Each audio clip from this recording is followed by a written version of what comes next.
Okie dokie, welcome back. I thought first up I'd just quickly show you what I did with the Distress ink backgrounds that we made in the first tutorial. And as you can see, I've just added some sentiments and a couple of embellishments and put them on some pattern paper and then onto a card. Very, very simple to do.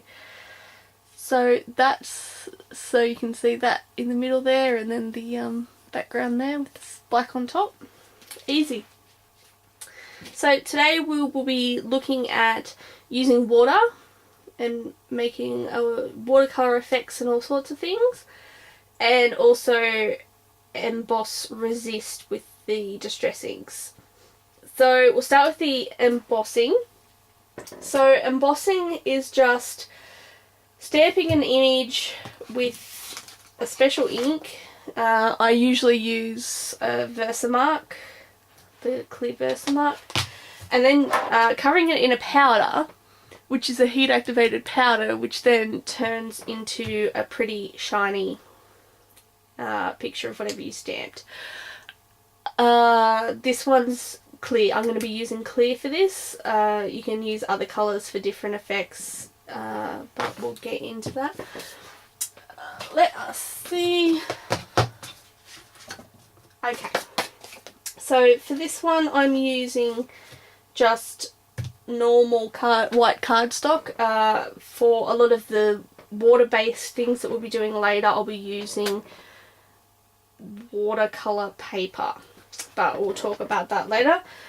So the first thing when you are embossing is to use an embossing buddy. Well, the Stampin' Up one is called an embossing buddy. I'm not sure what they're usually called. It's just a little bag of stuff that gets rid of all the static cling, and you just wipe it over, and that's it. So that when you put the powder on, the powder only sticks to what you want it to stick to. This is the, I think this is Stampin' Up as well. It is. This is just the Stampin' Up stamp that I'm going to be using. And to emboss, you can do it the normal way, but I like to do it this way with some inks and some styles. Make sure it's got a nice coverage. Now the good thing about this ink is that it doesn't dry too quickly, so you can take your time and make sure you're doing it the way you want. I'm going to do a couple of those.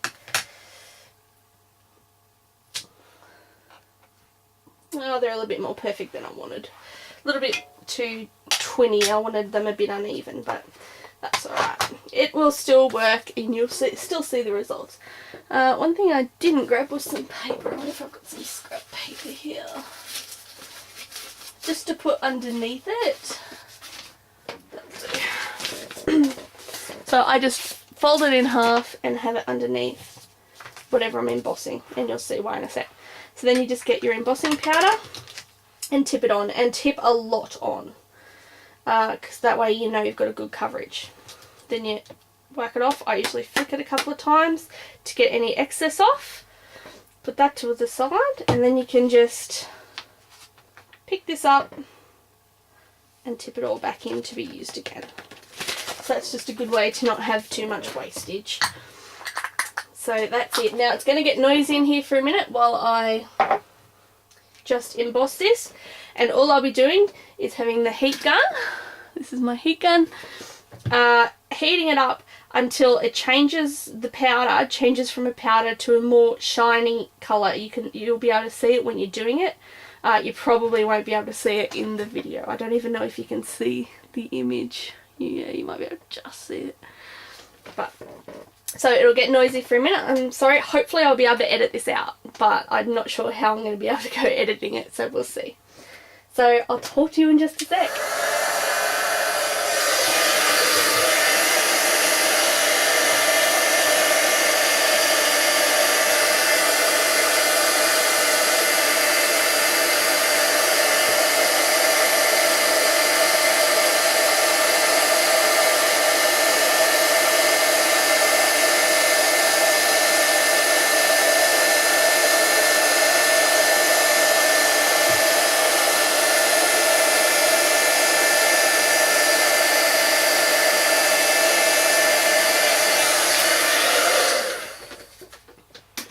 Okay, and that's done. Now, as you can see, the paper's a bit warped from the heat. There's a couple of things you can do. The way I usually do it is just to rock it back and forth as it cools down. And if you do that, it'll be less warped. I've heard other people heat the back, and that also does the same thing. So that's it, all embossed, and it's just a shiny, because I used the clear embossing powder, it's just a nice shiny image, but you can hardly see it on the white, which is where our distress inks come in. So here I've got squeezed lemonade and spiced marmalade. Here we go. And we just do it the same way we were doing it in video 1. Start with your lightest colour. Start off the page, circular motion, and come in. Still a little warped. Do it nice and light. Add the colour in gradually, and just do it straight over the top of the image.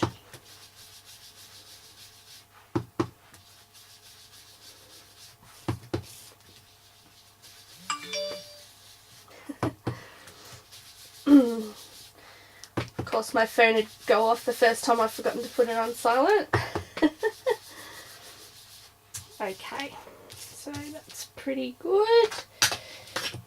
Now I'm just gonna use spiced marmalade coming from the bottom and do the same thing.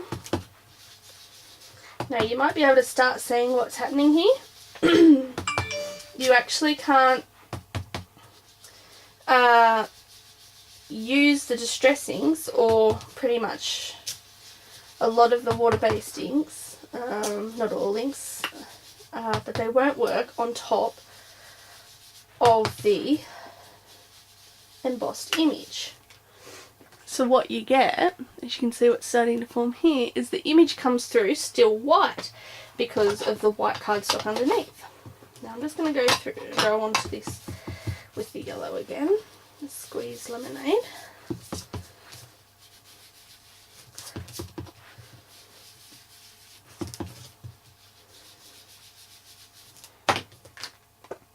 And then once it dries, usually I'll give it a couple of minutes to dry properly because the distress inks do stay wet for a minute, is I just wipe it over with a wipe or something dry. Not a baby wipe in this instance, because you don't want the wetness of the baby wipe to change the distress inks, unless that's the look you're going for, but in this case I'm not.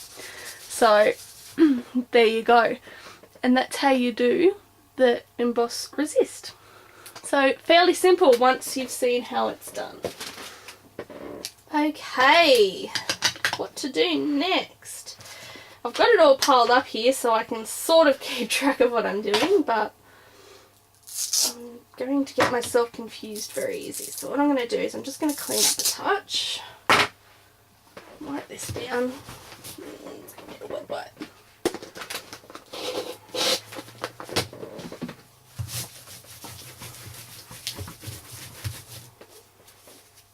Okay, so for the next thing,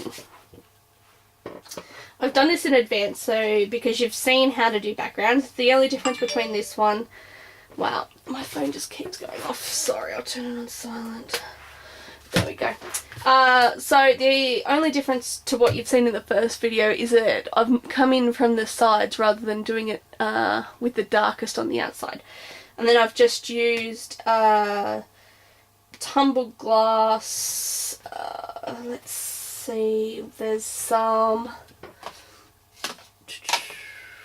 can't remember any of their names now that I need to know them, Dusty Concord and Milled Lavender. So they're the colours I've used for that. So, and this one is just the very, very basics of using water, and this is just my spray bottle of water. So I tried to choose some sort of darker colours for this because it's an effect that might not come up too well on camera, but all I'm doing is literally flicking water onto it so that the places where the water drops lands, the water will activate it and it'll give it a sort of a, so I'm just spraying my hand, give it a sort of a different sort of effect. Oh, they're a bit bigger than what I was going for. And there we go, and that's it. And then, let's see if you can see it. I mean, obviously at the moment you can see that they're wet, but you might also be able to see that they're just slightly changing colours and changing the way they look because the colours are blending more where the water is. So, and this is on watercolour paper, by the way. And so when that dries, it'll have a nice effect. And the more you do it, the more of that effect that will happen, obviously. So if you wanted a more exaggerated effect, you'd spray a lot more water.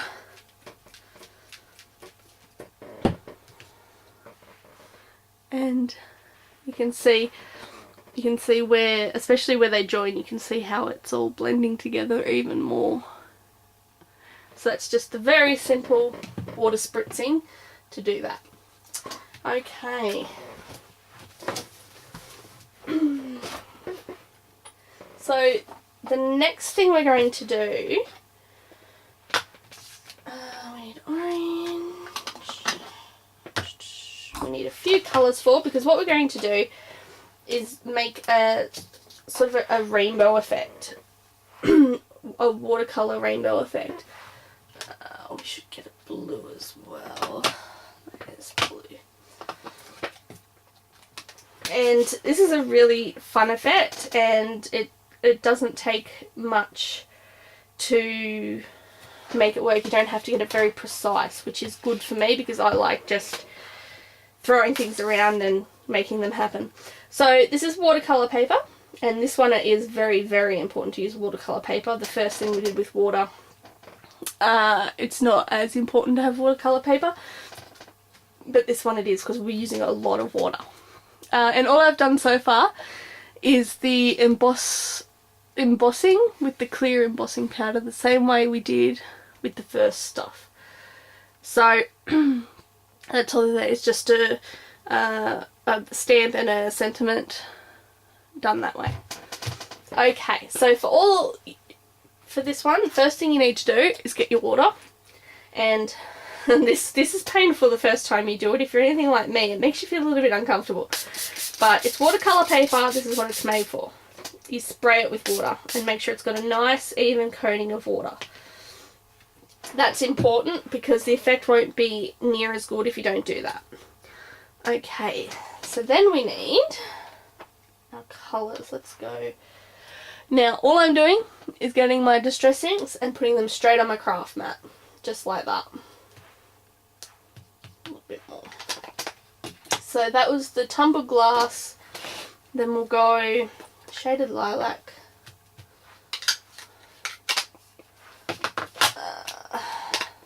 More lipstick. You can see they're already starting to activate with the water that's already on there because there's a little bit of water on there. And then this is spice marmalade. Okay, then you need to spritz them with water. Not too much water for these, but just enough to get them really activating. And then what you need is a water pen. And that's literally what it is. It's just got a little paintbrush end, and it's just filled with water. And all you do for this one is, we'll start this way, so we can make this way, is pick up your colour, make sure it's nice and wet because you want it to be a really watercolour look, and just start painting it on.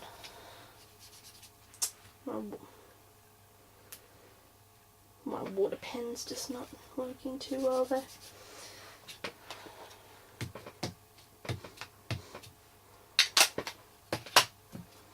Try that again. My paper mustn't be wet enough. So this is what I mean. It's very important to have a really wet page. There we go. That's what we want. And then you just keep going over it. depending on how dark you want it. The colours are blending a bit there, but that's alright, I don't mind that effect. And in this case, I'm not going to go all the way to the edge because I like the effect of it just looking very messy. And then you just get a scrap bit of paper, which is paper I used before, and just wipe off your brush so the colours don't mix, and then start on the next colour. That's much better. So you can see I didn't put near enough water on the paper for it to work properly. So I had to go back in with a lot more water. So don't be afraid to use a lot of water. It'll dry. It's watercolour paper. That's what it's for. And then you just mess around until it looks the way you want it to look. And you can see this is just a different version of the resist embossing with the embossing, because the picture comes up as you add the colour to it.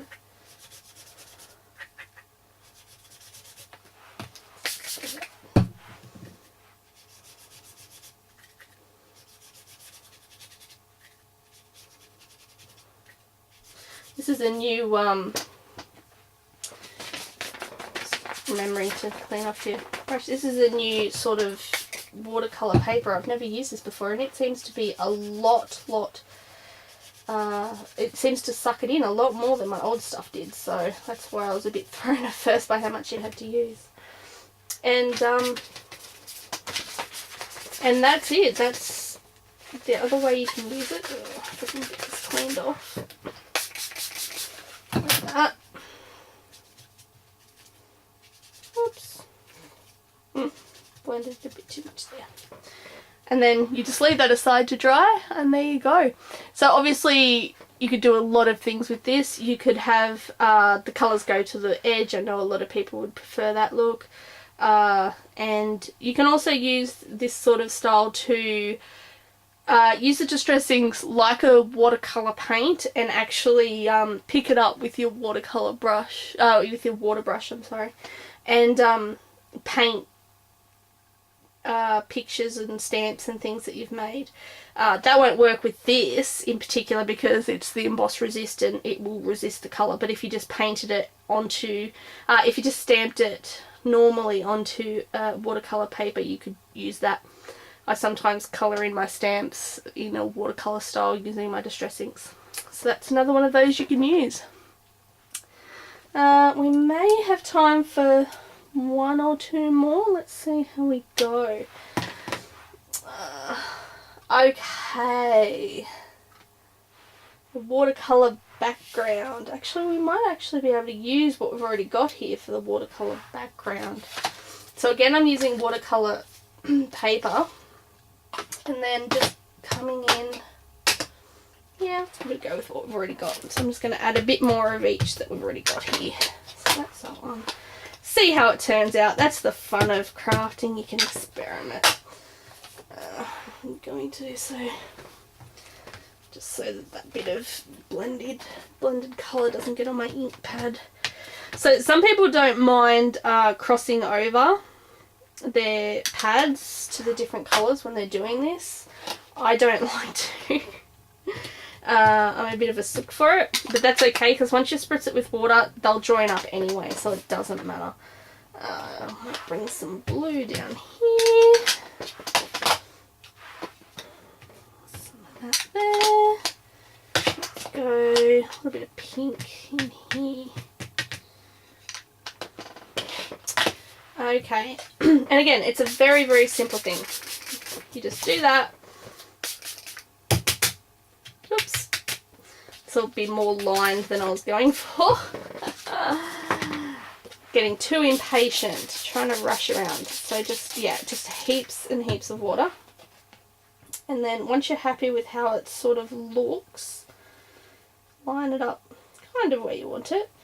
And just drop it on top. Don't try and squish it down yet. And then slowly just rock it back and forth and around a bit. Just so it sucks in all the different sides and different edges. Okay. And that's like the first level of what you could make. You can see that that's got a lot of white through it. I made one earlier where I put a lot more ink down first, and got it here, and that's what I made, except for that little edge piece where I missed.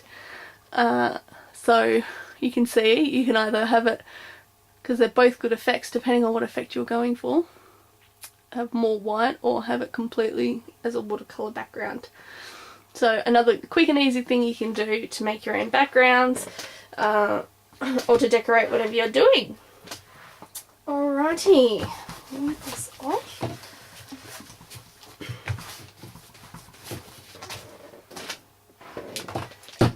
Now, this one's, I might make this one of the last ones I show you. What are we doing for time? Oh, we're way over time. Okay, so very quickly. The same sort of things, again, using the water. These are all just basic things, and just changing it slightly to have a different result. So this is watercolour paper again. So this time, scrunch it up.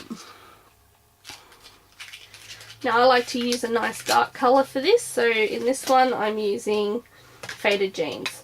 So I've just scrunched it up, and then you go over it. You don't flatten it out too much, you just go over it like this with your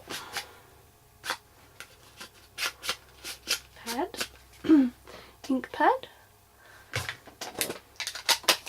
and just come in with your water and spray. And you'll need a lot of water for this one.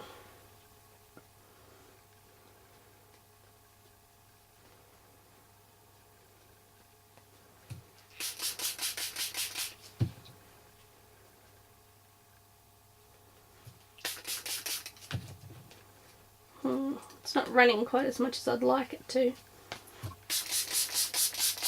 I usually do this effect with normal paper, so that might be the difference. Maybe the watercoloured paper is just not happening. Try the other side wet first, see if that helps. I mean, that's a good, if you use that with vintage or something, that'd be a good result on its own, but it's not the result I was going for. There we go, that's better. Maybe you need to wet it. If it's watercolour paper, it seems you need to wet it first to get that blending out of the colour. And you can just experiment with it until you get it the way you want it. So you can see how that's now slowly fading out and becoming a lighter blue. Hopefully you can see it. So yeah, that's, again, very simple, same sort of thing, just adding water to make different effects. Whoops, sorry, banging the camera around, trying to rush. And the very last thing I'll show you is the same things again, just this time with a stamp. So this is just a background stamp. I'm not sure who it's by, I'm sorry, I don't have any details of it. I'll just do a quick and nasty version. This usually I take a bit more care doing this, but we're out of time. So, spiced marmalade, and just whack it on into one little spot, maybe a little bit down there.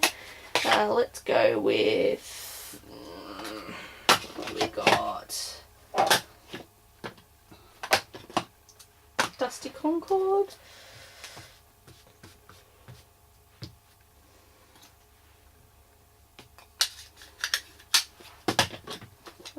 Squeeze lemonade. Now, if you don't like your stamps to get dirty, your pads to get dirty, you need to be very careful with this one because it will. So you should start with the lightest first for that reason, and I didn't. And then fried brick.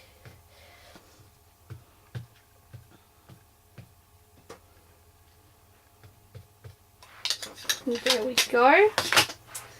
And then all you do is spray it. You can spray it just a little if you just want a slight effect, or a lot. I think well, this is a lot, and I think it's going to be the effect I'm after. I have to see with this new paper. This is the thing, when you buy watercolour paper, depending on the type, it can be different from one thickness and one type to the next, so you might have to experiment. So just push that down, just put it over the top.